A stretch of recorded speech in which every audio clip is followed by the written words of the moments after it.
To say that PalWorld's future content lineup is ambitious would be an understatement. Between talks about PvP, boss raids and crossplay, it definitely seems that the small team over at Pocket Pair has the work cut out for them.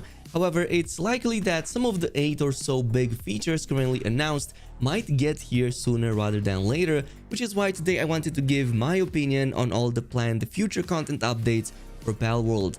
Plus, the team is making rapid steps with content fixes, as we just got a brand new patch a few hours ago fixing one of the game's biggest problems.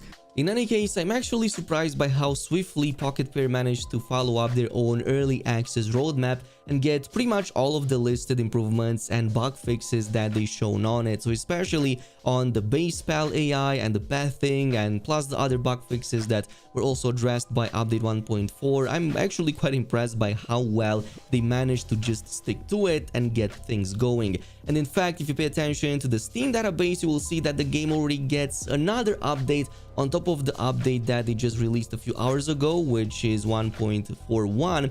So we're going to talk about that in just a bit, but essentially the private branch already got another update just 4 hours ago. So that is a good sign that a lot of things are happening behind the scenes. The QA seems to be at work and a lot of stuff is getting fixed still, because let's be honest, the game could still get a bunch of other fixes in there, including to the aforementioned PAL AI and pathing, which could still see some improvements to make it closer to perfection.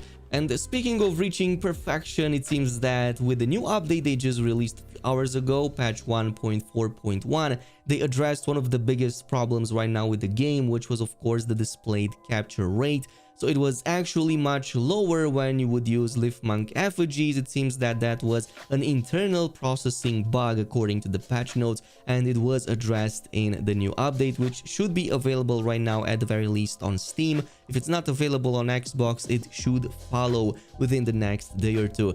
Anecdotally, I can also say that I've noticed an improvement to catch rate, at least to some of the higher end pals. Now, of course, my data set is limited, so it might just be my own feeling or a bit of luck, but personally, it felt immediately better, or at least how it is supposed to be. No longer like throwing 100 of those balls and not having any chance at all to catch them.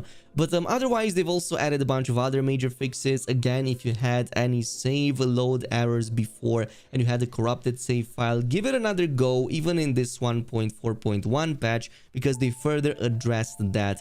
So maybe you can finally access again. It seems that this is going to be an ongoing kind of fix that will still be implemented in the next maybe few patches from the looks of it. Also, for the multiplayer, they fixed one of these bugs when some weapons equipped by other players would just disappear when somebody used a grenade during multiplayer. For the base related problems, there are 2 major fixes here. One of them is pals that were manually assigned to breeding farms would just go to sleep permanently and would never wake up. So that did not occur to me, but this was apparently fixed. Plus another one when no wood would drop when pals at the base fell down a tree. And of course, finally, they implemented countermeasures against some cheats and exploits. It seems that this is also going to be something that's slowly going to creep in these patch notes in the future, as we're kind of making pace towards raid bosses, maybe PvP, and I will assume that Pocket Pair doesn't really want to have a game filled with cheaters.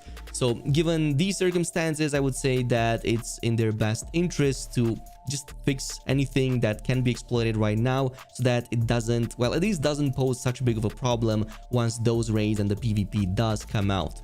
And speaking of all of that, the actual roadmap contains some really exciting stuff over here. Like, we're talking about some massive and ambitious features, 8 of them in total basically. So PvP, raid bosses as an endgame content activity, PAL Arena also PvP related for pals. The Steam Xbox crossplay is another big one, but then we also have various Xbox feature improvements, server transfers and migrations, improvements to the building system, new islands, pals, bosses and technologies. So this is something that you're not going to see all released at the same time. Obviously, this is not something that anybody would expect, but I can see these being released in waves. Maybe get PvP, raid bosses and PAL arenas kind of like first and have some of the others also squeezed in at the same time. No ETA on those or anything, however, we do have two very impressive data mines right now, which might possibly indicate that the first content we get is PAL/PAL boss related, especially since one of these data mines was already featured in one of the previous trailers. Basically, in this footage for a brief moment, we had the Dragus trophy. Now this guy definitely looks like something you would find in a boss fight. It's also on the large size, but depending on the site that you're looking at, it's also getting listed with XL. However, point is that it's actually a large creature. And at the same time, it's also one of the only pals in the game that both fits the dragon and the darkness category. Currently, the only other pal that does so is Astigon, and he's pretty much the only one right now in the game. So really interested to see what its abilities look like. It's likely that they will be a repeat of the ones already in the game, but its partner skill is called the Black Winged Shooter. So there's no information on that besides a description, which is a silent beast born of the abyss. Thou shalt not stand before the beast, thou shalt not heed the beast. So definitely something that sounds like a big problem. Plus, it's also a nocturnal creature, so it's likely that we can only find this during nighttime. It also has 3 levels into transporting, and that's about it. But again, these stats right here might be subject to change. Maybe they are just placeholders. Also, on the attack side, it's not too shabby. It comes with 130 into base attack and 110 into defense, so technically on par and a bit better than the Anubis, but it does seem to have more HP, like 525 by default compared to 400. So actually a really good beast. There's only like Frostalion, I believe, that exceeds it, but that's because it comes with that legend skill. So if this also comes with the legend, it might be actually better than Frostalion. And there was a second one that looks even more interesting. This is this Mewtwo looking, well, it says it's a dark mutant, but it definitely looks really cool. Initially, I thought that this could be a Lunaris Noct, but it definitely doesn't seem to be the case. Obviously, it's much more different. It has that Majin Buu tail on the head. Plus, it's a full-on darkness creature, so we do have plenty of those as it is in the game. And only max rank 3 into some of the work suitability it comes with. So rank 3 into handcrafting and medicine crafting, plus only rank 2 into transportation. Again, none of these go to rank 4, which makes me believe these are again placeholder, or maybe they are weaker than some of the top tier options we have right now. Like Anubis blows both of these out of the water. And even in terms of melee and ranged attacks, it seems that this dark mutant humanoid thingy is weaker on paper at the very least compared to the previous Dragon's Trophy, which was already weaker than some of the top options, especially like Frostalion and Jet Dragon and Anubis. They do blow these out of the water. Now, looking forward to how this will change once they do get released, because so far they are some of the coolest looking pals in the entire game. Props to the entire team for actually making some awesome and memorable designs. I was not expecting to remember so many pal names like few weeks after the game's release already, and it definitely seems to stick around. There is also this entire island with the massive tree in the background. This is something that could potentially be the first new island that we get. It does look absolutely massive, so I do have to wonder if this is something that we're just gonna get one day completely dead dropped on us, which would absolutely be crazy, or are there going to be some smaller islands maybe slowly being released and added towards it, or maybe released piece by piece.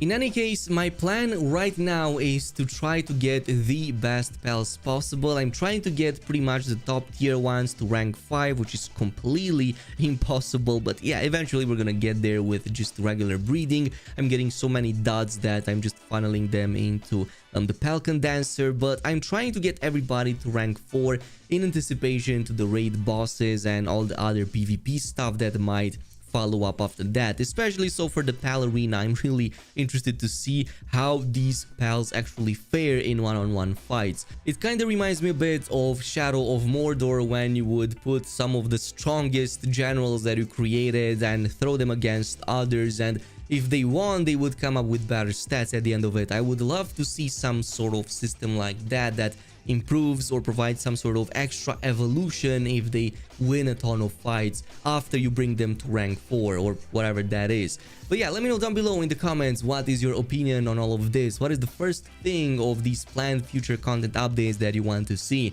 In the meantime, thanks so much for watching, and I'll see you in the next video.